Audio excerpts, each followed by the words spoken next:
자, 중국에서는 위진남북조 분열기를 맞이하고 있을 때 이때 우리 한반도에서는 또 어떤 상황이 있었는지 쭉 정리를 할게요. 자, 고조선이 멸망하고 나서 만주 숭하강 지역에 부여라고 하는 나라가 등장을 하게 되었고요. 자, 그리고 이제 부여가 멸망하고 나서 부여가 멸망하고 나서래. 자, 부여에 왕자가 있는데요. 고주몽 씨라고 있어요. 배우셨을 거예요. 한국 살 때. 아무튼 이 고주몽 씨가요. 부여에서 나와가지고 탈룰라를 시전해서 여기 요동 지역의 졸본성을 도읍 삼아서 만든 나라가 어떤 나라더라? 고구려라고 하는 나라가 있죠. 자, 그리고 이제 이 고구려인들이 또 남하에서 만든 나라가 이쪽에 위르성을 도읍 삼은 이제 백제라는 국가가 되겠고요. 자, 그다음에 이쪽에 가야라고 하는 나라가 등장을 하게 됐고 여기 토착인이 사로국 사람들과 함께 망명한 고조선 유민들이 연합해서 만든 나라가 신라라고 하는 나라입니다.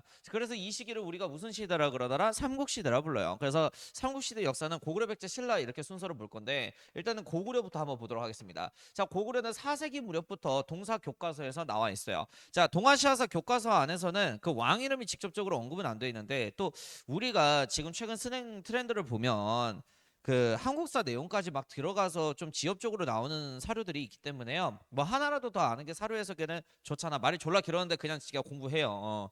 자, 아무튼간에 이제 4세기 초반에 미천왕이라고 하는 왕이 있어요. 미천왕. 그래서 이 미천왕은 낙랑군 지역을 축출해서 낙랑군 영토를 고구려 영토를 병합한 업적을 갖고 계십니다. 그러면 여기서 하나 우리가 질문 하나 던져야 돼. 낙랑군이 도대체 어떤 지역인데요? 자, 일단 이 낙랑군은 한무제가 고조선 멸망시키고 한나라의 4개의 지역을 고조선 영역에 설치했다 그랬잖아. 그중에 지금 현재 정은이가 살고 있는 그 정은이 있잖아요. 그 저기 국무위원장 조선노동단체 1비서 걔가 살고 있는 평양을 말하는 거야, 평양. 그래서 이 낙랑군을 축출했다는 소리는 고구려가 남하 정책을 통해서 평양까지 영토를 확장했다는 소리예요. 아. 자, 그리고 계속 얘기할게. 자, 그다음에 이제 미천왕 다음이 누구냐면은 고국원왕이에요. 고국원왕.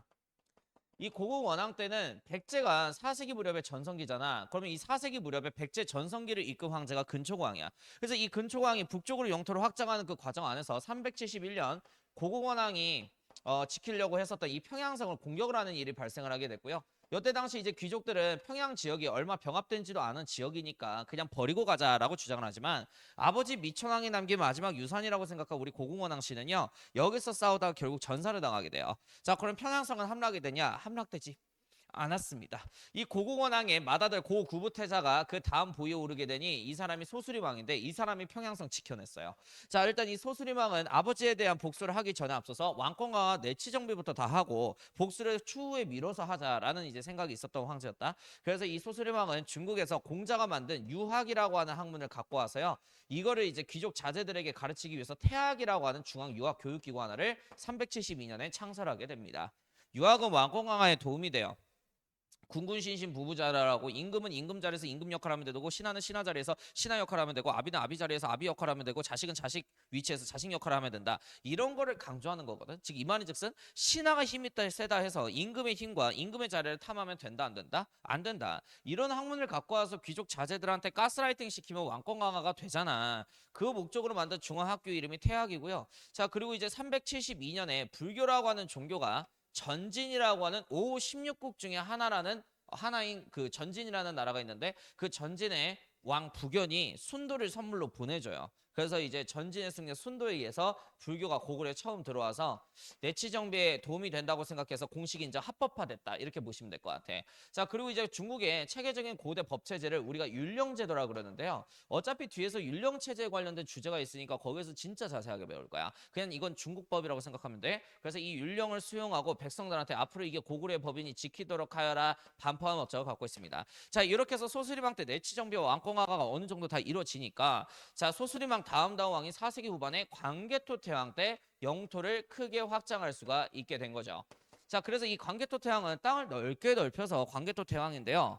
이 사람이 391년에 딱 즉위했을 때 우리나라 역사상 최초의 연호를 제정합니다. 이 연호는 연도연에 부를 호자를 써 연도를 부르는 기준을 말하는 거야. 그래서 이때 391년에 광개토 태왕이 지정한 연호는 영락이라고 하는 연호예요. 영원할 영자에 즐거울 낙자를 쓰는 거죠. 내가 다스리는 동안 영원히 즐겁게 해줄 거야. 연호는 연도를 부르는 기준이라 그랬지. 그래서 이 순간부터 고구려 백성들은 연도를 이렇게 세는 거야. 영락 1년, 영락 14년, 영락 20년 이렇게 세는 거죠. 자, 그리고 이제 광개토 태양은 신라에 쳐들어온 외인들을 도와줍니다. 오만의 철과 기마병 부대를 신라 땅에 보내줘서 이렇게 해서 신라에 쳐들어온 외인들을 격퇴한 역사가 있는데요. 그 선생님 교재 밑에 이런 말이 적혀져 있을 거야. 신라의 원군을 파병했다라는 주장이 있으면 이를 뒷받침할 수 있는 뭐가 있어야지? 근거. 그게 이제 경주 호우청에서 발견된 호우명 그릇이에요. 여기에는 을묘년 국광산 광개토 태왕 지호 호우신 이렇게 적혀져 있단 말이야. 을묘년 즉 400년에 국광산 광개토 태왕께서 신라를 보호해 주셨다라고 하는 내용이 적혀져 있습니다. 자, 그리고 이제 광개토 태왕 아들이 누구야? 오래 사신 분 장수왕이야. 5세기. 자, 일단 이 장수왕부터 몇 세기? 5세기에 접어들게 된다. 장수왕은요 427년에 국내성에서 수도를 어디로 천도하죠? 평양성으로 427년에 천도를 하게 돼요. 자, 이유는 남하 정책을 추진하기 위해서 남쪽 평양성으로 수도를 옮긴 거죠. 남하 정책이란 남쪽에 있는 백제하고 신라의 영토를 빼앗는 정책을 말합니다. 네, 됐습니다. 장수왕까지 해서 이제 고구려 역사는 동아시아사 역사 안에서는 이게 다예요. 그래서 이거를 좀 외우세요. 몇 세기 어떤 왕, 몇 세기 어떤 왕 업적 이렇게. 자, 그다음에 이제 백제 갈게요. 백제. 백제 시조가 원조인 건 아시죠? 아, 이거 하나 좀 적어놓으면 좋을 것 같아. 우리 고구려는 왕족 성씨가 고씨예요. 게르부 부족의 고씨 부족. 그래서 고씨성 나오면 고구려 사료야. 근데 최근에 모의고사인가 이런 거 나왔는데 애들 많이 틀려더라고. 이게 백제 왕족 성씨가 원조대왕이 만든 부여씨 가문입니다. 그래서 이 부여씨 가문은 부여를 말하는 게 아니라 백제 왕족 성씨를 말하는 거야. 그래서 이제 부여씨 어쩌고 저쩌고 나오면 아 이거 백제 왕족이구나 이렇게 아시면 제일 좋을 것 같아. 자, 일단은 이제 백제는 3세기 역사부터 가도록 하겠습니다. 3세기에 고이왕이라고 하는 황제가 즉위를 하시게 되는데요. 이 고이왕은요 백제 건국이 원조대왕에 의해서 한강 유역에서 이루어졌죠. 그래서 이 사람은 군사를 한강 쪽으로 돌려서 한강 유역을 백제 영토로 싹 다 장악해서 한강을 중심으로 백제가 대제국으로 성장할 수 있는 기반이 이때 다 구비가 된 거고요. 자, 그리고 이제 고이왕 때요 16관등제가 정비됩니다. 관등이 뭔데요? 관료 등급을 말해. 총 몇 등급? 16등급. 그래서 우리 한국사 사료 공부할 때 16관등제 나오면 백제밖에 없어요. 우리나라 역사 안에서. 그리고 이제 공무원 애들끼리 서로 위계질서 쉽게 구분하기 위해서 공무원의 등급별로 3색 공복제도를 도입합니다. 그래서 여따가 좀 별표 갈겨봐. 자, 만약에 한국사 쪽 사료가 나오는데 3색깔의 공복 나온다. 무조건 백제밖에 없어. 어느 나라밖에 없어? 백제밖에 없어. 자, 그래서 6급 이상의 고위급 공무원은 자색을, 그 다음에 11급 이상의 주위급 공무원은 비색을, 16급 이상의 하급 공무원은 청색을 입도록 합니다. 됐죠? 자, 그리고 이제 고유왕이 아무리 잘나도 이 많은 나란 일들을 혼자서 다 처리할 수 없단 말이야. 그래서 고유왕의 업무를 도와주는 6명의 신하를 두니 이를 육자평 제도라 그러는데요. 자, 이런 거 은근히 동아시아에서 수능 킬러로 나올 수 있어. 자, 좌평무시기로 끝나는 관직이 있지. 이런 거 다 백제예요. 그래서 육자평, 뭐 내신자평, 내법자평, 내조자평, 위사자평, 조정자평, 병관자평 이렇게 있는데 이걸 다 외울 필요 있을까? 한국사 하는 거 아니잖아. 외울 필요는 없고 뭐뭐 자평으로 끝나는 신하가 명시되어 있으면은 아 이거 백제사료다. 백제 관등 명칭이니까. 그 백제 그 육자평 관료 명칭이니까 백제사료다라고 연결만 좀 지어주시면 참 행복하겠다. 그다음 고유왕 때 이렇게 그 내치 정비를 싹 다 하다 보니까 4세기 무렵 근초고왕 집권기 때요. 전성기를 맞이할 수 있었어요. 자, 그래서 중국 역사 기록에 따르자면은 근초고왕 때 백제 영토가 요서, 산동, 그 다음에 일본 남단의 규슈 지역까지 영토가 확장됐다는 기록이 있습니다. 그래서 근초고왕 때 영토를 중국 역사 기록에 따르자면은 요때 이제 마한 지역도 싹 다 정벌 하거든. 마한이 어딘데요? 경기도, 충청도, 전라도 지역. 즉 여기 서울에서 시작한 우리 백제 친구들이 여기 충청 전라까지 내려와가지고 여기 지역 다 먹은 거야. 자, 그리고 여기 요서 지역, 그 다음에 중국의 산둥반도, 그 다음에 이제 일본 남단의 규슈 지역까지 백제 영토가 비약적으로 이렇게 확장됐다라는 역사적 기록이 중국 역사서에 있어요. 그런데 이 정도로 영토를 확장했다고 우리나라 사학기는 인정하지는 않아. 왜 그러면 중국 역사서 기록에만 있지 우리나라 역사 기록을 뒷받침할 수 있는 근거가 부족하기 때문에 진짜 역사적 팩트로 생각은 하지는 않아요. 그래서 교과서에서는 이제 요서, 산둥, 규슈 중국 역사서 기록은 있으니까 진출을 했나 보다. 진출이라고 나와 있어요. 네. 자, 그리고 이제 근초고왕 때 왕권이 굉장히 강화되다 보니까 부자 상속을 처음으로 이뤄요. 태자 근구수 태자한테 왕위를 그대로 물려줬다. 그리고 마한 지역을 통일하고 북쪽으로 영토를 확장하는 그 과정 안에서 고국원왕이 거처하고 있는 평양성을 공격을 하게 됐고요. 이때 이제 고국원왕 고사유씨, 이 사람이 분명히 고사였는데 이 사람을 전사시키고죠. 백제 병사들이. 그리고 근초왕 다음 왕이 침류왕이야. 자, 아무튼 이 침류왕 때요, 백제의 불교가 동진의 마라난타라는 승려에 의해서 처음으로 소개되어지게 됩니다. 내치정비와 왕권 강화에 적합한 종교라는 걸 깨달은 침류왕은 공식 인정, 합법화하게 돼요. 자, 그다음 5세기 갈게요. 5세기는 삼국 중에 어느 나라 전성기? 고구려 장수왕의 전성기. 이때 고구려가 무슨 정책하더라? 남하 정책합니다. 그래서 5세기 무렵에 5세기 초반에 비우왕이라는 백제 왕이 있는데 고구려의 남하 정책을 막기 위해서 신라의 눌지마리간과 나제 동맹을 체결하게 돼요. 나제 동맹, 신라와 백제의 동맹을 말하는 거야. 힘이 약한 신라하고 백제는 손을 잡아야겠죠. 자, 그 다음에 이제 동성왕입니다. 나제 동맹을 더욱더 강화시키기 위해서 신라의 소지마리간이라는 황제와 결혼 동맹을 체결해서 백제 왕족인 부여시 가문과 신라 왕족인 경주 김씨 가문의 사돈 관계가 이렇게 해서 체결되게 됩니다. 자, 그리고 이제 백제 6세기 들어가게 되면 성왕이라고 하는 임금이 등장을 하게 되는데요. 6세기 후반에. 자, 나라의 이름을 백제에서 남부여로 교체해요. 그래서 이때부터 나라 이름이 뭐로 바뀐다? 남부여로 바뀌어요. 그래서 역사학자들이 이 시대를 남부여 시대라고 그러고요. 성왕은 수도성을 웅진성에서 사비성으로 천도합니다. 여기가 평지가 많아서 대외 진출에 유리한 구역이기 때문에 산이 많은 웅진을 버리고 평지 지역인 대외 진출을 목적으로 한 사비성으로 수도를 천도하게 돼요. 자, 그리고 이때 신라 진흥왕과 손잡아서 고구려 애들이 차지했던 5세기 무렵에 차지했던 한강 유역에 고구려 애들을 다 몰아내고 신라하고 백제가 한강 땅을 차지하게 되는데요. 나중에 진흥왕의 배신에 의해서 신라한테 한강 땅을 다 빼앗깁니다. 그래서 551년에 한강 땅을 일시적으로 회복한 역사가 있는 게 성왕 때 업적입니다. 예, 백제 끝났어요. 아이고 이제 많아 죽겠네. 신라 가겠습니다. 신라 수도 경주죠. 이쪽은 이제 경주 김씨 가문 아니야. 이걸 모르는 사람은 없죠. 경주 김씨 가문. 자, 신라는 1세기, 2세기, 3세기 동안에는 박시성을 갖고 있는 애들, 석시성을 갖고 있는 애들, 김시성을 갖고 있는 애들이 왕위를 교대로 장악했다라는 게 특징이야. 즉 300년 동안 중앙 집권화가 거의 이루어지지 않았다. 이렇게 보시면 될 것 같고요. 자, 그리고 이제 요때 4세기에 뇌물마리간이라고 하는 임금님이 등장을 하게 되는데 사료에선 뇌물왕이라고 표현될 거예요. 자, 아무튼 이 뇌물마리간 때요. 이 김시성을 갖고 있는 경주 김씨 가문이 뇌물마리간에 속한 부족이야. 그래서 이 김씨 부족이 나머지 부족을 힘으로 눌러버리고 독점적인 권력을 장악하기 시작해. 즉 이 말인즉슨 이제 신라 황제는 어디에서만 배출된다? 김가에서만 배출된다. 이렇게 좀 이제 이해를 해주시면 좀 참 좋을 것 같아.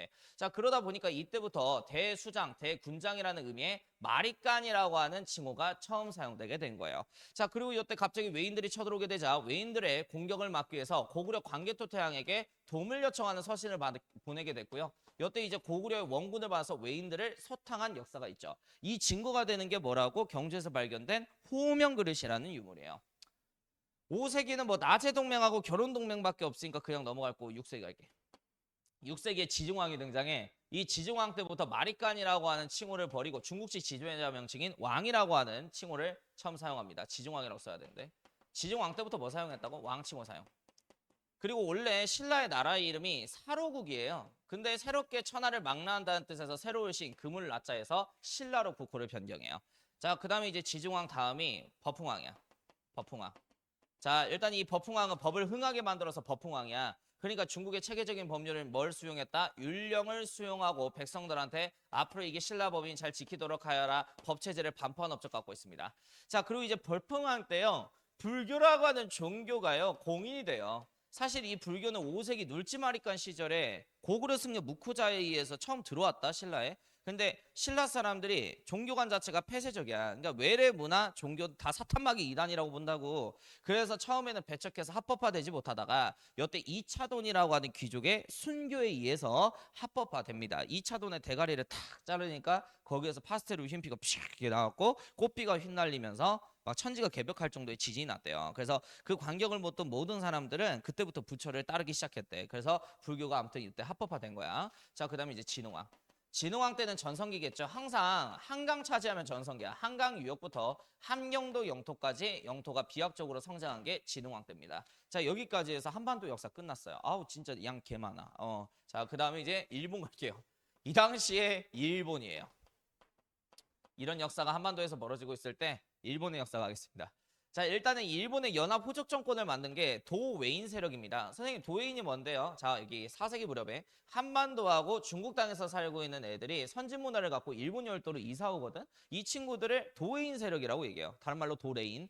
걔네들은 여기 규슈 지역, 그다음에 세토나이카이에서 정착해서 북부 간토 지방까지 나중에 영토를 확장해서 유럽이래요. 미친. 일본을 이제 건국한 세력이 되게 돼. 자, 아무튼 우리 도웨인 세력들이 연합해서 만든 호족 정권이 4세기부터 710년까지 창설한 야마토 정권이에요. 중요해요. 야마토 정권, 호족 연합 정권이 야마토 정권, 도웨인 세력들이 만든 거야. 자, 일단은 옛날에는 천황이라고 하는 호칭보다는 오키미라 그랬어. 그들의 군주를. 일본 군주 뭐라 그래? 오키미. 21대 오키미였던 유라큐 오키미가 그 밑에 있는 호족들의 서열 구분하기 위해서 그 서열에 따라서 새로운 시, 그러니까 우리나라에서는 first name을 성이라 그러는데 일본 친구들은 시라 그래. 시를 정해줍니다. 그래서 이거를 뭐라 통칭하냐? 일본의 본관 제도인 시성 제도에 해당해요. 시성 제도. 그래서 일본은 보면은 저 모리씨 가문이에요 하면은 귀족 가문이시군요 이렇게 바로 알아들을 수 있어요. 우리나라도 그렇잖아요. 전주 이시예요 이러면은 조선 왕족 가문이군요 이렇게 해서 가문의 서열을 확인할 수 있죠. 아무튼 이런 이제 우리나라의 본관 제도인 시성 제도가 이때 처음 정리가 되게 된 거고, 그리고 야마토 정권 있었을 때 4세기부터 6세기 시절에 유행했던 무덤 양식이 있어. 그 무덤 양식이 앞에는 방형이고 뒤에는 원형이라 해서 이걸 전방원분 고분 양식이라 그래요. 열쇠 고리처럼 생겼걸랑 이렇게. 그래서 여기 앞에 방향은 제사 지내는 곳이고요. 뒤가 이제 무덤이에요. 그리고 주변에 이렇게 이제 물을 담아 놓는 수로가 있습니다. 이렇게 여기에서 이렇게 물이 흘러요. 나중에 일본 가면 보실 수 있어요. 이렇게 이제 도울군도 접근하지 말라고 이렇게 해놓은 거죠. 그리고 이거를 일본어로 다이센 고분이라 그래. 다이센 고분. 아무튼간 전방모범은 이때 유행했었던 무덤 양식이었고, 우리 일본 친구들은 이렇게 중국이 남조하고 북조 쪼개져 있다 그랬잖아. 남조하고만 교류해요.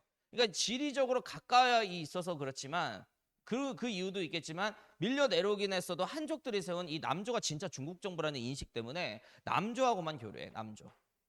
그리고 이제 한반도에 고구려 백제 신라하고 주로 교류해서 얘네들이 갖고 있는 선진 문화를 가져옵니다. 그래서 이 남조 정부하고 한반도 사람들이 갖고 있는 선진 문화를 바탕으로 6세기 일본의 고대 문화가 쇼토쿠 태자에 의해서 만들어지게 되니 이게 쇼토쿠 태자가 만든 아스카 문화예요.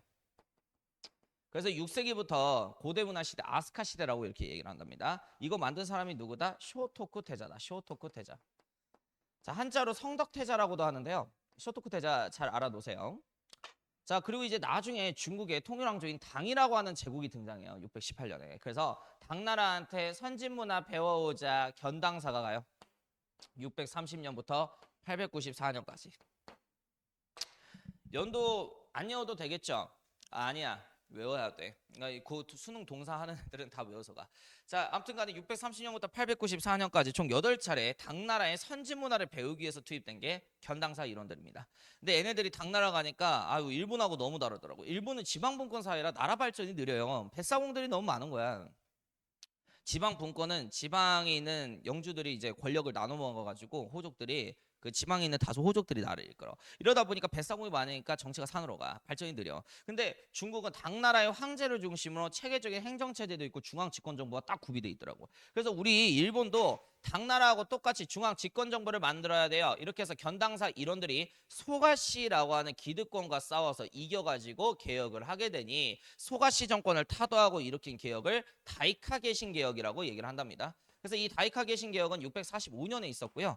목적 자체가 누구를 중심으로 한? 군주를 중심으로 한 당나라처럼 중앙에 힘 있는 중앙 집권 정부를 만들자.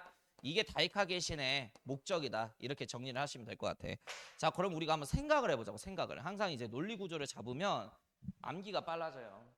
자, 지금 이 다이카게신을 일으킨 일본 사람들의 목적은 뭐야? 가운데 있는 중앙, 천황을 중심으로 한 어떻게 보면 정부를 만드는 거야. 군주 중심에. 자, 그러면 군주가 힘이 있으려면 군주의 나랏일을 보좌해 줄 수 있는 뭐가 많아야 돼? 관료가 있어야죠. 그래서 나랏일 할 수 있는 관료 제도가 여태 도입이 되게 됐고, 지방 호족들이 천황보다 땅을 많이 갖고 있으면 안 되죠. 그래서 땅을 다 국유화합니다. 국가 소유로 다 전환해요. 국가가 뺏었다는 소리야. 호족들의 땅을. 자, 그리고 당나라의 균전제라고 하는 아까 제도에 대해서 얘기를 했는데 이게 북이 효문제가 처음 만들었죠. 땅을 나눠주는 대신 백성들은 그 땅에서 먹고 살아가지고 이제 황제 은혜 덕분에 먹고 사니까 땅을 제공한 황제한테 뭘 갖다 바치지? 세금과 병사 역할을 해주죠. 그러니까 국가에 대한 충성심이 굉장히 강해지죠. 국가의 은혜 덕분에 먹고 살았으니까. 그래서 이 균전제를 바탕으로 해서 일본도 반전수수제라고 하는 것을 만들게 됐답니다. 이거를 반전수수제라고 그러고 반전수수법이라고도 얘기해요. 그래서 토지를 호족들의 땅을 국가 소유로 전환시킨 다음에 성인이 된 남녀 모두에게 땅을 제공하는 거야. 그러면은 일본 백성들은 나에게 땅을 준 중앙에 있는 누구한테 충성을 다하게 돼? 군주한테 충성을 다하게 돼요. 그러니까 이제 이게 중앙집권 정책 중에 하나인 거지. 근데 여기서 중요한 건 중국 친구들은 땅을 나눠줄 때 지급 단위가 무로 끝나요. 근데 이 친구들은 단으로 끝나. 그래서 남자는 2단, 여자는 1단씩 각각 수여한다. 뭐 이런 식의 사료가 나오면 반전수수제 사료야. 그래서 중국 황제의 균전제하고 반전수수제 사료를 구분하는 게 또 시험 포인트다. 이렇게 보시면 될 것 같아요. 자, 그리고 이제 뭐 관료제도 정비됐으면 뭐 지방도 통제해야겠지. 그래서 지방을 군주가 다 장악하기 위해서 지방관을 투입시켜야 됩니다. 자, 요 4개 정책을 주로 외우시면 될 것 같아. 자, 그리고 이제 동아시아에서 수능 문제에서 많이 나오는 건 다이카게 신이 있었던 645년 때 중국은 어떤 상황이었냐? 고구려하고 당나라가 안시성 전투하고 있었어요. 그래서 이 안시성 전투 연도도 645년이거든? 645년? 그래서 안시성 전투와 다이카게 신이 같은 시기에 있었다는 걸 꼭 알아라. 이거 옛날 수능 동사에서 많이 나왔었어. 이 포인트들. 요거 잘 알아놓으세요. 요거 이런 거 이제 수능 문제에서 실제로 많이 보입니다. 모의고사에서. 자, 일본 끝났고요. 베트남 얘기하기 전에 수하고 당나라 얘기하자. 수하고 당나라. 자, 일단 이 수나라 같은 경우에는 중국 남북조 시대를 통일한 왕조잖아. 수나라의 1대 왕제가 수나라의 문제예요. 이 사람 본명도 알아놓자. 양견이야, 양견. 그래서 이 수문제 같은 경우에는 업적이 남북조 시대를 하나로 통일한 거. 남북조 시대 하나 통일. 그리고 이제 뒤에서 율령제도 할 때 가르쳐 줄 건데요. 수나라의 문제왕제는요. 구품중정제라고 하는 제도가 있어요. 이걸 폐지해요. 그냥 뒤에서 자세히 설명할게. 구품중정제가 뭔지. 근데 아무튼 간에 구품중정제 폐지하고 이제 시험을 통해서 능력 좋은 관료를 선발하겠다. 과거제를 시행한 게 문제업적입니다. 그리고 이제 이때 고구려하고 1차 정벌전쟁이 있었는데요. 고구려하고 전쟁에서 졌어요. 예. 그 다음에 이제 수 문제를 죽이고 그 다음 황제 자리에 오른 게 2대 황제이자 마지막 황제 수양제입니다. 이 사람의 본명은 양광이에요. 자, 일단 이 양광은 고구려하고 또 3차례 전쟁을 합니다. 요때 그 대표적인 전투인 그 살수대첩 사건이 있었던 거야. 살수대첩. 그래서 고구려한테 크게 깨지고 양제 이후에 국력 분열로 인해 가지고 이제 국가는 분열을 맞이하게 돼요. 이제 국력이 떨어져가지고 고구려 침공전쟁에 실패해서.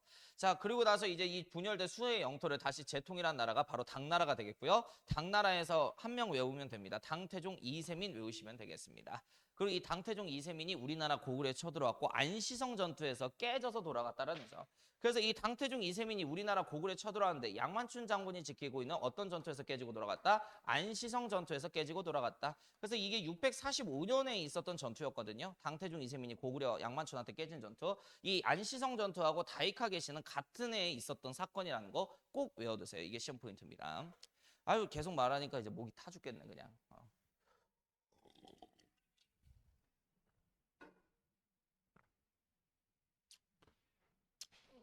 아유, 한 번에 몰아서 찍으려니까 죽겠어요. 미리미리 이제 좀 찍어야지. 아유. 계속 할게요. 예. 그다음에 이제 삼국 통일절제사 얘기할게요. 그 당나라하고 고구려하고 전쟁을 했는데 당태종 이세민이 졌어요. 그래서 씩씩거리고 있는 당나라 태종 이세민에게 신라 사신 김춘추가 놀러옵니다. 그러면서 김춘추는 무슨 동맹을 제안하냐? 나당 동맹을 제안해요. 고구려는 예로부터 북방민족의 침략을 계속 겪은 나라인지라 북쪽 경계는 삼엄하게 하는 특징을 갖고 있습니다. 헌데 이 북방민족보다 약소국에 해당하는 백제하고 신라가 있는 남쪽 경계는 소홀히 하고 있는 특징을 갖고 있으니 이 남쪽에 있는 백제를 우선적으로 멸망시키고 백제를 전초기지 삼아 고구려의 약한 남단을 치면 능히 고구려까지 무너뜨릴 수 있을 것입니다. 만약에 백제하고 고구려가 무너지게 된다면 고구려의 수도도시인 평양 이북 땅은 당황제께서 가지십시오. 이 남은 우리 신라 주시고요. 이런 식으로 이제 합의가 이루어져. 그래서 이제 이렇게 이제 합의가 이루어진 게 나당 동맹이고요. 이 나당 동맹 체결하고 당태종 이세민은 저 세상으로 떠나시게 됩니다. 자, 그리고 이제 3대 당 고종 집권기 때 660년 백제를 멸망시키기 위한 전쟁이 벌어지게 되니 이때 당시 신라의 김유신의 5만 대군에 맞서서 백제의 최종 전선인 황산벌, 지금 현재 충청남도 논산입니다. 황산벌 전투가 치러지게 되는데 황산벌 전투에서 신라의 김유신의 5만 저명의 부병을 맞서서 싸운 게 5천의 병사 갔다가 황산벌에서 싸운 백제 장군 계백이죠. 그래서 이 계백과 김유신의 전투가 황산벌 전투다. 이렇게 보시면 될 것 같습니다. 자, 여기서 최종적으로 누가 이기게 되냐면 신라의 5만 김유신 대군이 승리를 거머쥐게 돼요. 자, 이렇게 해서 황산벌 전투 이후에 660년 백제의 수도성인 사비성이 나당연합군의 손으로 넘어간과 동시에 백제는 역사 속으로 사라지게 돼요. 그래서 내가 항상 전쟁사 나오면 순서 배열 문제 나온다 그래요. 그래서 이것도 이제 당신들이 강의 들으면서 순서대로 배열하는 연습을 좀 해주시는 게 좋다. 자, 백제가 멸망하고 나서요. 백제 유민들의 부운동 순서가 그 다음으로 들어오게 됩니다. 나라가 멸망했으니까 백제의 잔존 세력들이 백제를 다시 건국하고자 부운동 벌이지 않겠어요? 그래서 이것도 좀 중요해요. 외우시는 게 제일 좋아. 자, 두 개의 성에서 진행되는데 지금 충청남도 예산에 위치한 임준성이라고 하는 성이 있어. 이 임준성에서 백제 부운동을 하고 있었던 백제 장수 이름이 흑치상제라고 하는 사람이야. 자, 그리고 이제 주류성 지역이 있는데요. 지금으로 따지면 충청남도 서산입니다. 여기서 부운동하고 있었던 백제 장군이 복신이라고 하는 장군과 승려, 도침, 의자왕의 아들 부여풍, 왕자풍이 이곳에서 부운동하고 있었어요. 자, 일단 뭐 임준성에서 문제는 안 터지는데요. 주류성 지역에서 터지게 됩니다. 그 복신하고 도침하고 사이가 안 좋아요. 그래서 이제 복신이 도침을 살해해. 그리고 왕자풍하고 복신이 사이가 안 좋아요. 왕자풍은 백제 왕족으로서 일본 외왕하고 친합니다. 그래서 외왕에게 도움을 요청하는 서신을 보내 왜군의 지원을 받아 왜군과 연합하여 나당연합군을 무찌른 뒤 백제를 부흥시키자. 이런 시적이 주장을 해요. 근데 복신은 이렇게 주장하는 거죠. 저 일본 새끼들이 공짜로 도와줄 리가 없다라는 거야. 일본 외항의 도움을 받아 우리가 나당연합군을 무찔러 부흥국가를 만들지언정 필히 그 부흥국가는 외인들의 간섭을 받을 게 분명하다라는 거야. 차라리 이럴 바에는 주류성에 있는 백제 부흥군만으로 충분하니 백제 부흥군만으로 전쟁을 해서 나당연합군을 무찔러 부흥국가를 만들자라고 주장하는 게 복신 장군의 주장이었어요. 결국 이제 왕자풍은 자기가 하고 싶은 대로 하기 위해서 복신 장군을 살해하고요. 외왕에게 도움을 요청합니다. 자, 이렇게 해서 외왕은 2만 7천 명이나 되는 군부대를 보내게 됐고, 자, 여기다가 좀 별표 때려. 요거 좀 시험 문제 많이 나와. 백강전투라고 하는 사건이 치러지게 됐답니다. 백강전투. 자, 그래서 이 백강전투는 663년에 치러진 전투고요. 자, 이렇게 싸운 거야.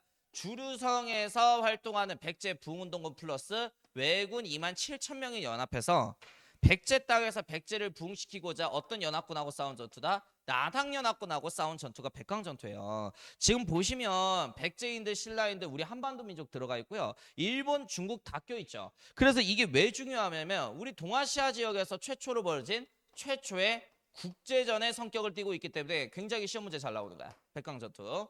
자, 그럼 여기서 누가 이기냐? 나당연합군의 승리로 끝이 납니다. 그래서 백강전투를 마지막으로 백제 부흥동은 막을 내리게 됐고요. 668년에 그 자기들이 뭐 멸망시키고자 했었던 고구려 평양성까지 함락시켜서 고구려까지 멸망시켜요. 고구려 멸망. 평양성 함락해서 고구려 멸망. 그래서 이제 고구려를 다시 부흥시키고자 뭐 오골성에서 고현무, 한성의 건무잠 안승이 부흥동했는데 결국에 이제 제대로 추진은 안 됐죠. 자, 그리고 나서 이제 그 당나라가 약조를 지켜야 돼요. 원래 고구려까지 무너뜨리게 된다면 평양 이남 땅은 신라한테 다 주기로 했잖아. 그런데 이런 백제 부흥운동 세력 진압해주겠다고 660년에 백제 두 번째 도읍지 웅진 지역에 웅진 도독부라고 하는 지배기구를 설치하고, 자, 663년 신라를 계림이라 그래. 자, 이것도 좀 알아놔. 계림은 어디를 뜻하는 거냐면 신라 수도 경주를 당나라 사람들은 계림이라고 불렀어요. 그래서 이 경주 땅에다가 계림도독부라고 하는 지배기구를 두어서 신라 영토까지 지배하려는 야욕을 보이게 됐고요. 그리고 이제 668년에 고구려 멸망하고 나서 고구려의 수도인 평양 땅에 안동도부라고 하는 지배기구를 두어서 한반도 전역을 다 먹을 당나라의 야욕이 보이기 시작한 거야. 당시 신라 황제는 문무왕이었는데요. 저 외세 세력인 당나라 새끼들 어떻게 몰아내지? 그래서 고민에 빠진 결과 일부러 고구려 부운동 세력과 백제 부운동 세력을 적극적으로 후원해주기 시작합니다. 자, 그럼 고구려와 백제 부운동 세력은 지금 문무왕한테 빚을 졌죠? 빚 졌으면 어떻게 해야 돼? 갚아야 될 거 아니야. 그래서 나중에 이제 모든 준비가 끝났다는 생각에 670년부터 76년까지 약 7년간의 외세인 당나라를 몰아내기 위한 나당 전쟁이 착수되게 되는데요. 이때 나당 전쟁 때 신라 혼자만 싸운 게 아니라 고구려 부운동 세력과 백제 부운동 세력도 신라에 연합을 해줘요. 그래서 우리나라 최초의 삼국연합군 개념이 이때 이렇게 구성이 되게 된 거야. 자, 그래서 대표적인 전투가 675년에 있었던 매소성 전투라고 있어. 자, 이 매소성은 어디냐면 지금 현재 경기도 의정부 아십니까? 38선 있는데 거기에 매소성에 당나라 장수 이근행이 20만 대군을 이끌고 거느리고 있었는데 그 이근행의 당군 20만 명을 공격하여 삼국연합군이 평양 이북으로 몰아낸 전투야. 그리고 이제 당나라 군부대는 군산에 있는 기벌포라고 하는 항구가 있는데요. 여기서 당군을 상륙작전하려는 계획이 있었는데요. 삼국연합군은 기벌포 항구에서 군산 기벌포 항구에서 전라북도 군산 기벌포 항구에서 30에서 40여 차례 전투를 치르게 됐고 결국 이 기벌포 상륙작전을 막아낸 게 기벌포 해전입니다. 결국엔 상륙작전에서 실패하게 된 당나라 황제는 힘 빼기 싫어서요 한반도를 포기하게 돼요. 이렇게 해서 외세 세력을 모두 몰아낸 기벌포 해전이 있었던 676년 당이라는 외세 세력을 몰아내고 신라를 중심으로 한 문무왕을 중심으로 한 삼국통일의 과업이 최초로 달성되게 된 거죠. 후! 근데 동사 교과서에서는 대외적 배경까지 외워야 돼. 우리가 당나라보다 힘이 세서 이겼을까? 난 그렇게 생각하진 않아. 요때 우리가 좀 눈이 좋았어요. 당시 당나라를 공격한 민족이 있으니 그게 토본의 송첸칸포 왕이셔. 그래서 이 토본이 당나라를 갑자기 신라하고 전쟁하고 있는데 당나라의 비단길을 선제 공격하니 당나라 입장에서는 국력이 강한 토본을 막아내느라 군사력을 집중시킬 수밖에 없었던 거야. 그래서 기벌포 상륙작전에 실패했었던 당나라는 토본과 싸우기 위해서 한반도를 포기하게 된 거죠. 그래서 이제 우리가 나당 전쟁에서 승리해서 삼국통일의 과업을 달성할 수 있었던 건 어떤 민족의 침략 덕분? 토본의 침략 덕분이다. 이렇게 조금 정리를 해주시면 좋을 것 같습니다. 그 다음에 이제 중앙행정체제하고 교류사 이렇게 쭉 빨리빨리 나갈게요.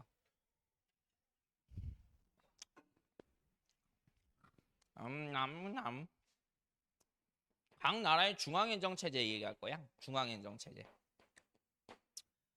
일단은 뭐 진나라하고 이제 한나라예요. 뭐 시황제의 진나라 이렇게 생각하시면 돼. 뭐 유방의 한나라. 자, 일단 이 진나라하고 한나라의 중앙행정체제는 삼공 국영체제라 그러는데 그 국영이라고 하는 신하는 보실 필요 없어요. 삼공이나 외우세요. 자, 삼공은 나라 업무를 보좌해 줄 수 있는 3명의 재상을 둔 거야. 일단 승상. 승상은 뭐냐면 나라의 행정 업무를 총괄하는 뭐 지금으로 따지면 국무총리? 승상. 그 다음에 이제 태위. 지키리자 들어가면 대부분 다 군사 담당합니다. 국방부 장관이고요. 어사대부라고 있어. 어사대부는 공무원에 대한 비리 감찰하는 검찰총장이에요. 끝! 이게 이제 황제 밑에 있는 3명의 재상 3공입니다. 그리고 그 밑에 승상 밑에 나란 일을 원활히 처리하기 위해서 업무별로 9명의 신하 집단을 두니 이거를 국영이라고 부르는 거야. 그래서 이러한 관직이 너네들 공부할 때 사료에 명시가 돼 있으면 아 이거 진한의 3공국영제도다. 이렇게 연결을 좀 지어주셔. 자, 그리고 이제 고조선은 중앙의 나란 일을 원활히 처리하기 위해서 왕 밑에 어떤 관료가 있었지? 상, 대부, 장군, 그 다음에 이제 박사, 경이라고 불려지는 관료 집단이 있었어요. 큰일 났어요. 이거 삼국통일전쟁하고 나라 정권 시대하고 해이하는 시대 해야 되는데 순서를 헷갈려서 이것부터 했네. 그럼 이것부터 하자.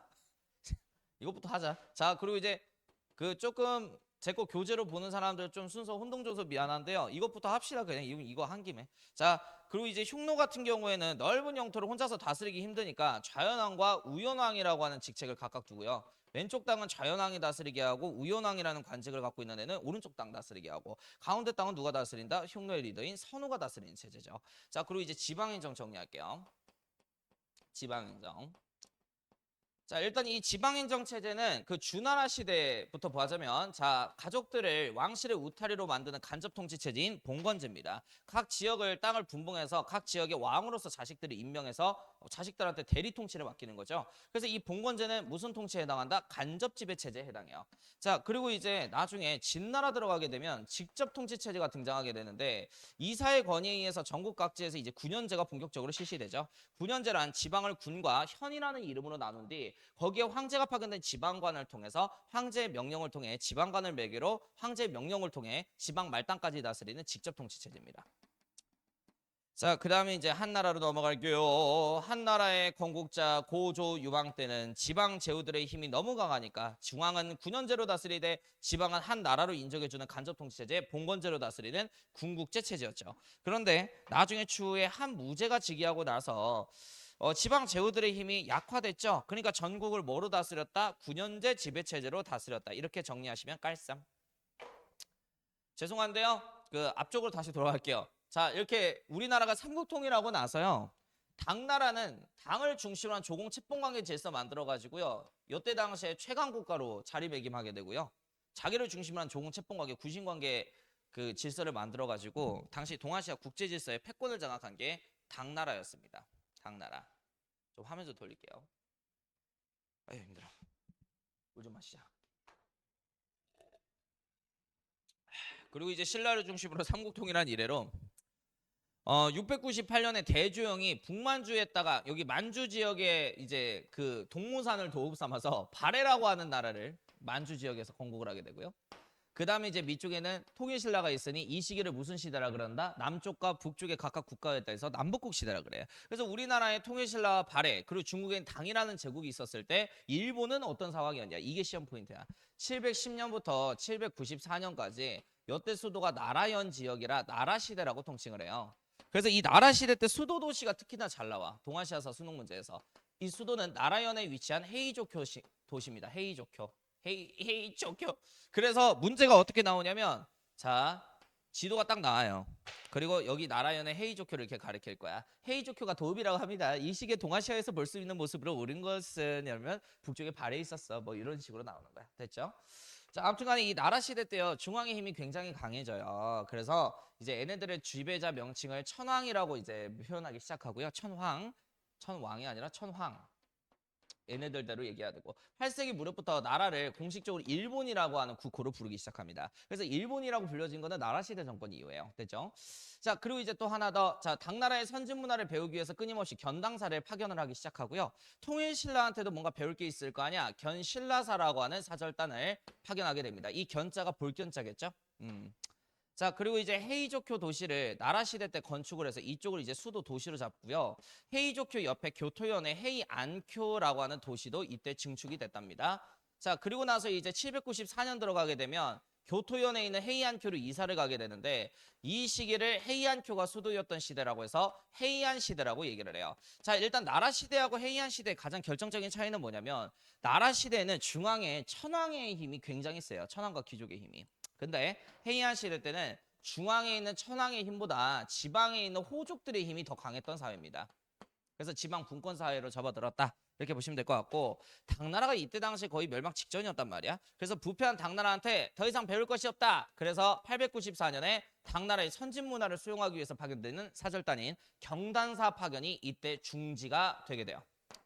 자, 그러면 이제 견당사를 중지했다는 것은 자국의 문화로만 발전하겠다는 소리죠. 외래 문화를 수용 안 하고. 그래서 10세기에 국풍문화라고 하는 게 유행을 타기 시작하게 됩니다. 자국의 문화로만 발전하겠다. 국풍문화. 그래서 당시 한자의 영향을 받아가지고 일본의 독자적인 글자인 가나라고 하는 글자가 탄생을 하게 돼요. 우리가 이제 일본 글자 하면 히라가나, 카타카나 이러잖아. 그게 요때 당시 헤이안 정권 때 만들어진 일본의 독자적인 글자입니다. 한자의 영향을 받은. 그리고 이 가나 갖다가 형식이 정해져 있는 시를 만드니 이거를 와카 하이쿠 문화라 그래요. 와카 하이쿠. 이거 내가 대학교 1학년 때 배운 건데 그 와카가 1행은 5음 5글자, 2행은 7음 이렇게 해서 이제 가나 글자 갖다 이렇게 형식 정해놓고 시 짓는 게 와카야. 그리고 여기 3행 5흠까지 추가되는 게 하이쿠 문화예요. 지금 이 강의가 고3 강의인데요. 지금 방금 이 소리를 이해를 못했으면 당신의 국어 성적은 이미 망하겠죠. 망한 거겠죠. 예. 이해했을 거라고 봐요. 고등학교 3학년 강의인데. 됐어. 됐고요. 자, 이것부터 해서 미안해요. 순서 헷갈리게 해서. 자, 요거하고 요거 순이야. 교재 순은. 자, 그 다음에 이제 조공 채뽕 관계 질서 얘기하겠습니다. 이것도 굉장히 중요한 거야, 이거.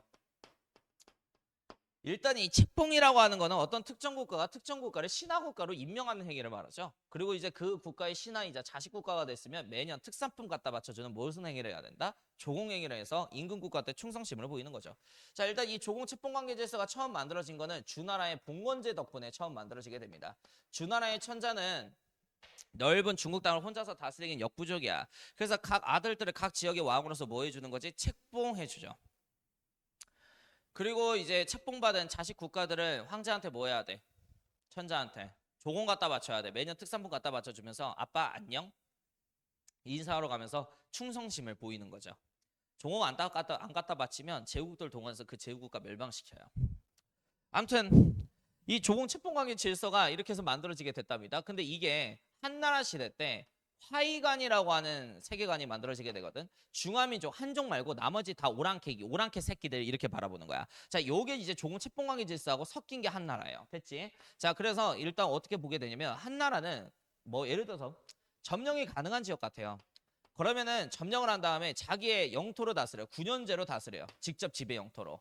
그래서 뭐 대표적으로 남비엔 멸망시키고 아홉군을 설치하잖아. 자기 지역을 직접 통치하잖아. 그리고 고조선 멸망시키고 사군을 설치해서 자기 지역 4개 설치해서 고조선 영역을 한나라의 영토로 직접 통치하잖아요. 근데 점령이 불가능한 땅이 있단 말이야. 뭐 대표적으로 아까 얘기한 일본입니다. 바다 건너 멀리 있어서 쟤네들 침략해봐야 득보다 실이 더 커.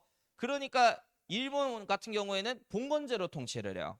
그러니까 이제 일본의 왕을 자기의 신하 국가로 책봉해준과 동시에 대신 다스리는 대리자로 삼는 거죠. 그래서 1세기에는 우리 노국계의 왕씨가 후한의 광무제에게 책봉을 받은 역사가 있다. 이건 앞쪽에서 이제 제가 강의를 했어요. 그래서 이때 노국왕이 받은 칭호가 뭐다? 한이 노국왕. 그 다음에 이제 3세기에는 야마타이 국가가 있는데 야마타이 국가에 줄 쓰는 여왕이 누구더라? 히미코 여왕. 이 사람은 누구한테 책봉을 받았죠? 위나라의 명제. 명제는 조조 아들내미 조비죠. 조비. 그래서 이때 받은 칭호가 친위 외왕이에요. 이렇게 해서 일본 같은 경우에는 점령이 불가능하니까 간접 지배 체제, 그 토착인의 리더를 자신의 뭐 신하로 임명해서 통치하는 봉건제로 다스렸다. 아유 힘들어. 자, 그리고 나서 이제 5호 16국 시대예요. 자, 당시 5호 16국 시대라는 거는 5개 오랑캐가 화북 지역의 13개 국가를 남은 잔존하고 있었던 한족민들이 3개 국가를 해서 16개 국가로 화북이 분열됐던 시기인데 그 시기에 어떻게든 화북을 통일하기 위해서 5호는 5호끼리 서로 동맹 맺고 싸우고 막 그럽니다. 그 다음에 이제 주변국하고 또 교류해요. 여기서 말하는 주변국은 내가 왜 이걸 주변국이라고 추상적으로 말하냐면 교과서가 이렇게 저술돼 있으니까. 근데 주변국은 어떤 나라겠어? 당연히 고구려, 백제, 신라겠죠. 네. 아무튼 요런 나라들이에요. 자, 그래요. 자, 그리고 이제 북조하고 남조로 쪼개집니다. 이 북조는 북이라고 하는 나라 이름으로 통일돼서 수로 이제 교체될 때까지가 다 북조 왕조 역사예요. 그러니까 이제 오랑캐들의 왕조죠. 그리고 밀려 내려와서 남쪽에 건강을 수도 삼아서 만든 나라가 어떤 왕조? 남조. 그래서 이 남조는 동진, 송제, 양진 순서로 교체가 이루어졌다고 내가 얘기했어. 아유 그래 아무튼 남조는 여기 한족이고 여기는 이제 오랑캐야. 자, 이 북조는 나중에 하나정책 이후에 북주하고 북제라는 나라로 쪼개져 가지고 화북 땅을 통일하기 위해서 둘이 졸라게 싸우잖아. 그래서 이 북주하고 북제는 화북 땅을 통일하기 위해서 어떤 두 민족과 동맹 맺기 위해서 혈안이 되냐면 당시 러시아하고 몽골 땅 돌아다니고 있는 돌궐의 가한하고 동맹을 맺기 위해서 혈안이 됐었어요. 돌궐하고 동맹을 맺게 되면 상대방 국가를 진압하는 데 도움이 되니까. 그래서 이 돌궐의 부족장을 가한이라 그러는데 이 돌궐의 가한한테 화봉공주 서로 이제 딸 시집 보내려고 경쟁까지 할 정도. 그리고 이제 당시 동북아의 패권 국가인 고구려하고 동맹 관계 맺기 위해서 혈안이 돼 있었던 게 우리 북주 북제 친구들이다. 자, 그리고 이제 남조 가겠습니다. 그러니까 이때는 이제 돌궐의 가한이 북조하고 북제 황제를 자기 밑으로 맡겠죠. 그리고 이제 남조 갈게요. 남조는 선비하고 선비족과 그 다음에 토요콘, 그러니까 여기서 말하는 이제 선비족 같은 경우에는 이제 여기 북조의 선비족을 말하는 거야. 얘네들끼리 또 동맹을 맺기도 해요. 그 다음에 이제 토요콘, 그 이제 토요콘이 어디 부근에 있냐면 티벳권 쪽에 있어요. 아무튼간에 이제 토요콘, 그리고 이제 또 하나 더 주변국하고 교류를 하는데 이 주변국은 고구려 백제 신라 가야입니다. 그리고 일본까지. 예. 자, 아무튼 됐고요. 자, 그러면 이제 우리가 이게 남북조 쪼개져 있을 때 중국은 우리나라는 보통 어떻게 이제 남북조하고 교류를 했냐 그 역사를 한번 보도록 하겠습니다. 존나게 재미없죠. 원래 이쪽 교류사가 제일 재미없는 거야. 자, 여기만 좀 버텨봐. 자, 고구려 얘기할게. 자, 고구려 같은 경우에는 5세기에 장수왕 집권기 무렵에 장수왕은 무슨 정책 추진하려고 했던 왕이지? 남하 정책 하려고 했었던 왕이지. 자, 그러다 보니까 백제하고 신라의 전쟁에 집중하기 위해서는 후방에 있는 남조, 북조하고 친하게 지내야 돼. 그래서 남조하고 북조 황제하고 조공 책봉 관계 질서를 체결해요. 이렇게 해서 남조하고 북조를 각각의 전통성 있는 중공 왕조로 인정해주면서 후방의 안정함을 담화함과 동시에 남하 정책에 집중할 수 있는 형식을 만든 거죠. 그러면 요때 고구려가 중국 국가보다 남조 북조 황제보다 힘이 약해서 신하 관계로 들어왔겠어요. 그게 아니라 실리적 외교죠. 남하 정책을 추진하기 위해서 뒤쪽에 있는 남북조 중국 황제가 침략을 하면 안 되니 이들의 각각의 정통성을 인정해주면서 신하 국가로 들어간 거예요. 그리고 이 조공무역이라고 하는 거는 내가 저번 시간에도 얘기했지만 갖다 바쳐주는 자식 국가가 답례품을 더 많이 갖고 오는 무역이잖아요. 경제적으로 이득이 되니까. 그래서 이 시기는 힘이 약해서 신하 관계로 들어간 게 아니라 실리적 외교의 시대인 거죠. 이익이 되니까 이런 외교 관계를 체결하는 거야. 자, 그리고 이제 백제 가겠습니다. 백제 갔다가 별표 가길래 자 여기에 나오면 킬러일 거야. 자 백제 같은 경우에는 남조만 진짜 중국 정부라고 생각해. 다시 어디만 진짜 중국 정부라고 생각해? 남조. 밀려 내려오긴 했지만 한족들이 수립한 여기 남쪽 왕조가 진짜 중국 정부라고 생각하는 게 우리 백제 친구들이에요. 그래서 이 백제는 남조하고만 조공 채봉 관계를 체결해. 즉 남조 왕제한테만 신하 국가로 임명을 받았다라는 소리야. 그럼 북조는요? 자, 아이러니하게도 이제 북조 왕제한테는 매년 특산품 갖다 바쳐요. 조공무역은 합니다. 왜? 답례품이 크니까 이익이 되니까요. 둘 다 뛰는 게 낫죠. 네. 자, 그다음에 이제 신라예요. 신라는 6세기 무렵에 성왕이라고 하는 왕이 등장을 하는데요. 이 성왕이 신라 왕제 진흥왕한테 남조 왕제를 소개시켜줘요. 그래서 백제의 주선으로 인해서 남조 왕제한테 처음으로 조공을 갖다 바치게 되는데요. 야, 이거 답례품이 장난 아닌 거야. 그래서 이 조공무역에 신라 왕은 빠져버리게 되죠. 그래서 남조하고 조공 채봉관계 체결한 건 백제 주선 덕분이었고요. 백제 성왕. 자, 그리고 이제 북조하고도 조공 채봉관계 체결해요. 북조하고도 조공 채봉관계 체결해. 그리고 이 남북조 시대를 통일한 게 어떤 왕조? 수나라. 그래서 이제 수나라하고도 조공 채봉관계 체결하고요. 이후에 수 무너지고 당이라고 하는 통일 왕조하고도 조공 채봉관계 체결합니다. 다 체결했네. 그 다음에 이제 일본 가겠습니다. 일본은 남조만 진짜 중국 정부라고 생각해요. 그래서 남조하고 조공 채봉 관계를 통해서 남조하고만 주로 교류했다는 특징을 갖고 있습니다. 짜잔. 그래서 이걸 좀 외워 주십시오. 네. 아유 힘들어.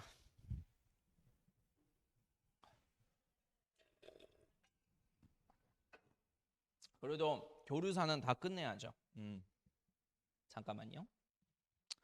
자, 이어서 하도록 하겠습니다. 자, 그 위진 남북조 시대 통일한 게 수나라죠, 수나라. 자, 일단 이 수나라의 업적은 남북조를 589년에 통일을 했다.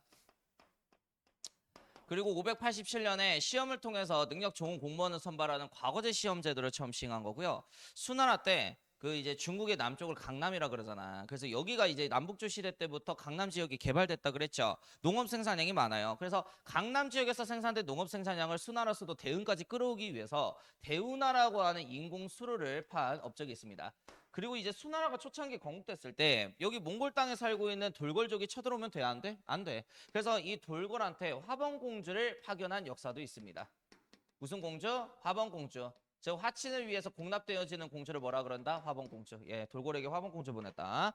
자, 그리고 이제 당나라 가겠습니다. 아우 힘들어. 자, 당나라 갈 건데, 자 일단은 이 당나라의 태종 이세민의 업적을 잘 기억해야 돼. 당시 태종 이세민은요 이간질을 통해서 서돌궐과 동돌궐을 분열시키기 시작해요. 자, 그리고 이제 돌궐을 끝내 점령을 하게 되는데 당시 돌궐의 부족장을 가한이라고 부른다 그랬잖아. 그래서 당태종 이세민한테 돌궐의 가한이 칭호를 올려줘요. 그게 천가한입니다. 하늘 아래 모든 불황민들을 다스리는 최고 부족장이라는 의미를 갖고 있어요. 되셨죠? 자, 그리고 이제 당나라하고 북방민족의 또 외교 관계 볼 건데 일단 이제 돌궐이라고 하는 친구들이야. 당시 이 돌궐은 몽골 지역에서 성장하다가 여기 요서 지역에 유연이라고 하는 애들이 있어요. 자, 555년에 유연을 정벌하면서 만리장성을 중심으로 당나라하고 국경 맞닿으면서 당을 실질적으로 위협했던 게 돌궐 부족입니다. 당시 이제 돌궐을 달래기 위해서 당나라 황제는 돌궐하고 조공 관계를 체결하게 돼요. 아니 이 돌궐의 근데 부족장을 가한이라 그런다 그랬잖아. 돌궐의 부족장은 당나라 황제한테 신하로 책봉받은 사례는 없습니다. 이유가 자기들이 생각했을 때 당나라보다 힘이 강하거든. 근데 뭐더러 신하로 들어와. 근데 조공을 갖다 바치면 답례 품목이 많으니까 조공은 했던 거예요. 그래서 거의 어떻게 보면 당나라 삥 뜯고 살았던 거죠. 자, 그리고 이제 돌궐한테 당나라는 뭘 보내냐? 화번공주를 투입한 역사가 있습니다. 쳐들어오지 마세요. 내 딸을 가져가세요. 그래서 이제 자기 딸 당나라 황제 딸을 시집으로 보냈다. 자, 그다음에 이제 토번과 위그르입니다. 토번이 어디 있냐면 여기가 이제 남서쪽 티베트 부원이면 여기 있어. 토번. 그리고 이제 위그르가 이제 요쯤에 있다고 이렇게 생각을 하시면 될 것 같아. 자, 일단 토번의 수도 하나 알려줄게. 이것도 좀 알아놔. 라싸야, 라싸. 그래서 니네들이 사료 공부할 때 라싸 이렇게 나오면 토번이야. 그리고 이제 토번의 왕 이름 하나 안 알아두고 이 왕 이름이 송첸캄포 왕이에요. 이게 수능 시험에서 잘 나와. 그래서 송첸캄포 씨 하면은 무조건 토번이야. 자, 아무튼 토번이든 위그르든 간에 당나라하고 조공 관계만 또 체결해요. 즉, 얘네들이 어떻게 보면 국력이 더 강하기 때문에 당나라의 신하로 들어올 생각은 없습니다. 하지만 조공을 갖다 바치면 당나라한테 답례품을 많이 들을 수 있기 때문에 조공 관계만 체결했다라는 특징 갖고 있다. 이렇게 보시면 될 것 같습니다. 자, 그래서 얘네들의 특징은 조공 갖다 바치는데 답례 품목이 시원치 않으면 쳐들어가는 게 특징이에요. 그래서 우리 토번 친구들이 다당 전쟁했을 때 어떻게 보면 어부지로 신라를 도와주죠. 당나라하고 신라하고 한반도에서 전쟁하고 있는데 이 토번의 송제캄포 왕이 당나라의 비단길을 선제 공격해서 이때 당시에 이제 한반도에서 당나라 군부대가 철수하게 되는 계기가 토번의 송첸캄포 왕의 공격 덕분이잖아. 자, 그리고 이제 당나라하고 주변국의 교류가 하겠습니다. 당나라하고 발해 교류할게. 당나라는 굉장히 폐쇄적으로 무역하는 친구들이에요. 그래서 자기한테 책봉받은 신하 국가하고만 교류를 합니다. 다시 책봉받은 어떤 국가하고만 교류한다? 신하 국가. 그러니까 발해 왕은 책봉을 받았다 안 받았다? 받았으니까 교류를 했겠지. 그래서 일단 이 당나라하고 발해하고 교류 시작한 거는 발해 3대 왕제 문왕 때부터 교류를 하기 시작해요. 이전에 그 무왕 때는 막 전쟁하고 난리도 아니었어요. 다하고 발해가 사이가 안 좋았어. 발해는 고구려 후손들이 건국한 나라인지라 당나라는 원수국이라고 생각해요. 그래서 이 문왕의 이전 왕제인 이대 왕제 무왕 때는 사이가 역같았다고. 근데 문왕은 당하고 친선 외교 관계를 통해서 당의 선진 문화를 수용할 생각이었죠. 그래서 당나라가 갖고 있는 중앙 행정 체제인 삼성 육부도 들여오고요. 당나라의 국자감이라는 학교의 커리큘럼을 모방해서 발해만의 학교인 주자감도 이때 당시 다 들어오게 됐어요. 자, 그리고 이제 당하고 발해의 핵심 교류지는 어디냐면은 산동반도입니다. 오순반도, 산동반도. 자, 당시 이제 산동반도에 등주라고 하는 지역이 있어. 어디에? 등주. 자, 이 등주에 뭐가 있냐? 발해관이라고 하는 관청이 있어요. 당나라 사람들이 발해 사신이 놀러 오면은 접대해주기 위한 관청이야. 그래서 여기가 어디라고? 산동반도 등주. 중국어로 하면 덩저우입니다. 여기에 발해관이 있어요. 잘 알아나? 아, 그리고 이제 발해 친구들은 당나라에서 능력 좋은 외국인 관료를 뽑는 시험이 있거든. 이 시험을 우리가 빈곤과 시험이라고 그러는데요. 발해 사람들도 빈곤과에 응시해서 급제해서 당나라 관료가 된 사람이 많아요. 자, 그리고 이제 당하고 신라 관계 얘기할게요. 자, 일단 이 신라하고 당은 조공 채권 관계, 군신 관계를 옛날부터 체결해서 돈독합니다. 그래서 신라의 유학자들이나 이제 불교 공부하는 승려들이 이쪽으로 많이 건너와요. 공부 목적으로. 그래서 산동반도에 이것도 중요해. 등주 지역에 그러니까 등주 졸라 중요하지. 자, 산동반도 덩저우 지역에 신라인들의 집성촌이 구성되어 있는데 이 집성촌을 신라촌 이렇게 불러 또는 신라방. 여기가 무슨 인천 차이나타운 마냥 신라인들의 집단 거류지라고 생각하시면 돼요.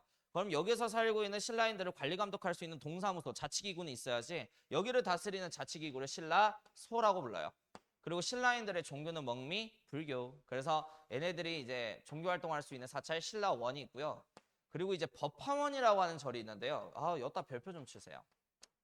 법화원은 누가 만들었냐면 이거 다 알아야 돼. 9세기 무렵에 이제 장보고가 자기 사비 털어서 산동반도 적산 지역에다 만든 거야. 어디에 있다고 이거는? 적산. 그래서 이제 동저 위쪽에 적산 지역이 있어요. 여기에 있는 게 법화원이야. 그러니까 이 법화원만 떨어져 있어요. 다 등주에 있는데. 그지? 자, 이게 왜 중요하냐면 장보고가 일본의 승려 하나를 여기에서 이제 지원해줘. 엔닌이라고 있어요. 9세기 헤이안 정권 때 승려야. 9세기 일본의 무슨 시대 때 승려? 헤이안 시대 때. 엔닌의 꿈은 뭐냐?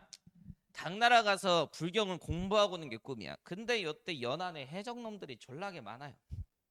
그래서 청해지는 장보고의 호의를 받아서 장보고가 만든 적산의 법화원이라는 사찰에서 숙박을 해결하고 안전하게 일본으로 돌아갑니다. 그래서 입당구법 순례행기라고 하는 책을 썼을 때 장보고의 도움 없었으면 나 유학 실패했을 거임. 이런 식으로 뭐 장보고의 도움을 극찬하는 이런 부분이 있어요. 그래서 엔닌이 견당사 일원으로 어디에서 이제 거처하고 갔다? 법화원. 여기만 좀 위치가 다르니까 좀 잘 기억해 주세요. 적산이에요. 자, 그다음에 이제 당하고 일본 가겠습니다. 아유 힘들어. 이건 아까 이게 설명했으니까 조금 설명을 줄일게. 자, 당나라의 선지 문화를 배우기 위해서 일본은 끊임없이 630년부터 894년까지 뭐 보냈다? 견당사. 걔네들이 일으킨 개혁이 뭐다? 당나라처럼 중앙 집권 정부를 만들자. 645년 다이카게시. 끝. 자, 그리고 이제 주변 국끼리의 교류 갈게요. 발해하고 일본. 발해하고 일본하고 국교 동맹 관계를 체결한 이유는 뭐냐면 발해 2대 왕제인 무왕이 그 자신의 조상국과 고구려의 원수국이라고 해서 당하고 신라하고 맨날 전쟁 중이야. 그러면 혼자의 힘으로 당하고 신라를 둘 다 막을 수는 없잖아. 그래서 신라를 남단에서 견제하기 위해서 신라 남단에 있는 일본과 동맹 관계를 체결해요. 즉 일본과 발해가 동맹 관계 체결한 거는 신라를 뭐하기 위해서 견제하기 위한 목적으로. 아유, 그래. 그리고 이제 발해 왕이 일본과 국교를 체결한 이래로 국서를 자꾸 보내요. 그래서 발해 왕이 일본 왕에게 보내는 국서에 3대 왕제 문왕이 자기 스스로 이렇게 표현해. 나는 고려 국왕이니라. 자, 고려는 고구려의 후기 국호입니다. 장수왕이 수도를 평양으로 천도한 이래로 나라 이름을 고구려에서 고려로 바꿨어요. 그래서 나는 고구려의 왕이다. 이렇게 일본 왕한테 국서를 보냈다는 것 자체가 어느 나라 계승의식이 있다. 발해는 고구려 계승의식이 있다. 자, 그리고 이제 발해하고 신라 가겠습니다. 발해하고 신라. 자, 이 발해하고 신라는 원래 사이가 안 좋았죠. 근데 이제 3대 왕제인 문왕이 등장하고 나서 신라하고의 교역망이 신라도도 만들 만큼 친선 외교 관계를 이제 유지하게 됩니다. 자, 근데 당나라를 두고 발해하고 신라가 서로 이제 라이벌 국가로 경쟁했던 사건이 있어요. 일단 뭐 첫 번째가 쟁장 사건인데요. 이게 뭔 사건이냐? 쟁장 사건이 자리 갖다가 싸운 거예요. 그때 당시 이제 그 당나라 장안성에서 당나라 수도가 장안성이니까 그때 이제 황제 앞에서 신년 행사가 있었어. 그때 발해 대표로 온 게 발해 황제를 이제 다음에 물려받을 태자가 왔고요. 신라 대표로 신하가 하나 온 거야. 그래서 발해 태자는 기분이 나빠. 아니 나는 엄연히 발해 대권을 이을 황제가 될 태자고 저 새끼는 그냥 관료 새끼인데 신라 관료보다 내가 상석에 앉아야 되지 않겠소? 나를 상석에 앉혀주시오 이렇게 한 거야. 근데 이제 당나라 왕자가 이렇게 답을 해요. 그냥 짜주고 거기 앉아 있어. 그래서 이제 국제적으로 발해 태자가 좀 쪽팔림 당한 사건 이게 쟁장 사건이야. 서로 간에 이제 발해하고 신라가 이제 서로 라이벌로 이제 서로 경쟁을 했다는 거죠. 그다음에 이제 등제설 사건이라고 있어요. 이건 진짜 부끄러워야 될 사건이야. 여태 이제 당나라에 능력 좋은 외국인 관료를 뽑는 빈곤과 시험 있다 그랬잖아. 요 신라도 빈곤과에 응시를 해요. 그래서 골품제 신분상 그 관직 승진에 제한이 걸려 있는 육두품 신분 애들이 아유 어차피 신발 신라에서 아무리 노력해도 관직 승진 안 되는 거 당나라에 관료나 되자 해서 빈곤과에 응시해서 많이 합격을 한단 말이야. 요 당시 빈곤과가 개최가 되게 되는데 1등 수석한 사람이 누구냐면 신라 육두품 공무원 최언이에요. 2등한 사람이 오광찬이라고 발해인이었다. 근데 이 오광찬의 아버지 오소도가 발해 사신으로서 장안성에 갈 일이 있었어. 그래서 발해 사신으로 오소도가 장안성에 가서 과거제를 주관하는 예부 관원들한테 가서 돈을 찔러주면서 이렇게 얘기해요. 내 아들 2등한 그 오광찬이라고 있는데 애를 1등으로 바꿔주십시오. 성적 조작을 요구한 거야. 근데 이제 당나라 예부에서는 꺼져 병신아 뭐 이런 식으로 나와서 또 국제적으로 욕먹었던 사건이에요. 아무튼 발에만 다 쪽팔림 당한 거죠. 자, 그리고 이제 이것도 잘 나올 거야. 신라하고 일본의 교류. 신라하고 일본이 어디서 주로 교류하냐면 여기 밑의 섬이 이제 규슈 섬이에요. 그래서 이 규슈 다자이유가 신라하고 일본의 교류 중심지야. 여기에 뭐 승려들도 오고 유학자들도 와서 일본의 유학 문화하고 불교 문화를 끊임없이 신라인들이 전파를 해줬습니다. 예. 네, 됐어요. 자, 그리고 이제 마지막 조공 책봉 관계 질서의 내면화. 이거까지만 나는 이번 주에 촬영하고 나는 이제 꿈나라로 갈게요. 자, 내면화. 아이고, 자 일단 중국에서 만들어진 이러한 국제 질서가요 우리나라에 이제 건너와 가지고 이제 우리나라에 어떻게 보면 지배 질서로 정착되기 시작한 거야. 일단 고구려 보자고. 자 일단 이 고구려는 그 광개토 뭐라 그러지? 태왕이라 그러잖아요. 그러니까 이 명칭 자체가 중국식 지배자 명칭이잖아요. 그죠? 자 그리고 광개토 대항릉비 보면은 4세기 후반 무렵 백제하고 신라를 고구려의 신하국가 속국으로 인식했다라고 하는 기록이 있어요. 이 말의 뜻은 백제하고 신라하고 조공 채pon관계 체결했다는 소리예요. 그러니까 중국의 조공 채pon관계 질서를 고구려가 우리나라에 도입해서 실제로 백제하고 신라한테 조공 갖다 바치면서 조공 갖다 받았다라는 기록이 광개토 대항릉비의 비문에 있습니다. 이 질서 갖고 온 거죠. 자 그리고 백제 얘기하겠습니다. 백제의 발원지가 한강이니까 서울 아니야. 그러니까 이 마한 지역을 통일함과 동시에 밑에 있는 충청도하고 전라도 지역 부족들을 통일했을 때 남쪽에 있는 애들을 뭐라고 비아냥거렸냐면 남만이라고 비아냥거렸어요. 이 남만은 중국 애들의 왕조 역사가 화북에서 출발하잖아. 그래서 이 화북 지역에 있는 중국 왕조들이 남쪽 강남 지역을 정벌했을 때 이 강남 지역에 있는 오랑캐들을 남만이라고 비아냥거렸어요. 그래서 남쪽에 있는 오랑캐 새끼들 이러면서 서울 사람들인 백제가 충청도하고 전라도 점령한 거예요. 이 중국욕을 그대로 가져다 썼다는 거. 그리고 이제 제주도를 이 당시에 탐라국이라고 그러는데요. 이 탐라국한테 조공 채봉 관계 질서를 체결해서요. 조공을 탐라국으로부터 많이 받았던 게 백제 역사입니다. 신라 가겠습니다. 신라도요 독자적인 연호가 있어요. 건원이라고 하는. 고구려하고 백제도 다 있죠. 고구려의 연호가 뭐지? 영락이지. 광개토 태양이 최초로 사용한 용어. 그리고 근초광의 연호로 추정되는 태화라는 용어도 있는데 이거는 굳이 공부 안 하셔도 돼. 아무튼 버풍왕도 연호 건원 있어요. 아무튼 독자적인 연호 있었고 그 다음에 이제 우산국을 자기의 신하국가로 정벌해서 이들에게 조공을 받았다라는 기록이 있습니다. 심지어 제주도 탐라국한테도요 조공 채봉 관계를 체결해서 이 탐라국 제주도 사람들한테 조공 갖다 받았다는 기록이 있습니다. 일본 가겠습니다. 힘들어. 일본 같은 경우에는 자기들의 지배자 명칭을 뭐라 그래? 천황이라고 부르잖아요. 이것도 이제 중국 지배자 명칭의 영향을 받았겠죠. 자, 그리고 이제 9세기 무렵에 교류하고 있었던 발해하고 신라를 속국으로 인식하려는 시도 때문에요. 발해하고 신라 왕은 저 새끼 뭐임? 미친 거임? 하면서 일본하고 교류를 단절하게 돼요. 그래서 나중에 추후에 10세기 이제 국풍 문화가 발전되는 계기. 자국의 문화로만 발전해야지. 발해하고 신라하고의 교류는 필요 없어. 그래서 발해하고 신라를 자기의 그 종속국가, 신하국가로 인식하려다가 실패해서 교류 단절된 역사도 있었다. 그러니까 조공 채봉관계 질서를 내밀었다가 이제 역관광 당한 케이스겠죠. 자, 그리고 이제 베트남입니다. 베트남은 중국 애들의 천년 동안 지배를 받다가요. 10세기 무렵에 응오 왕조라는 이름으로 독립이 되게 돼요. 이거 다음 시간에 제가 강의를 해드릴 건데 아무튼 뭐 응왕조 독립하고 나서 주변에 있는 동남아 국가들한테 중국 황제하고 똑같이 우리를 중심으로 조공 채봉관계를 체결하자 해서 동남아의 황제 국가로 군림하려는 시도가 있었다. 자, 여기까지 해서 해당 조제 끝났습니다. 네, 고생하셨고요. 다음 시간에는 10세기에서 13세기 동아시아의 역사에 대해서 강의할 생각이에요. 역시 그 다음 주제도 시험 문제 굉장히 많이 나오고 영상 강의 뭐 촬영했으니까 열심히 영상 보면서 공부하시고 그리고 이제 고3 됐으면 고3다운 마인드로 접근을 하세요. 그냥 일방적인 키워드 암기하지 마시고요. 그리고 제일 중요한 건 공부량 늘리는 거 아닐까? 그래서 니네들이 지금 처하고 있는 그 높은 도파민들 전부 다 버리시고 낮은 도파민의 삶을 유지하십시오. 낮은 도파민의 삶을 유지해야 당신들이 생각하는 낮은 도파민에 해당하는 공부를 할 수 있어요. 지혜가 있어야 지식이 생기는 거예요. 지식이 있고 지혜가 생기는 게 아니라. 됐고, 자, 아무튼간 화이팅.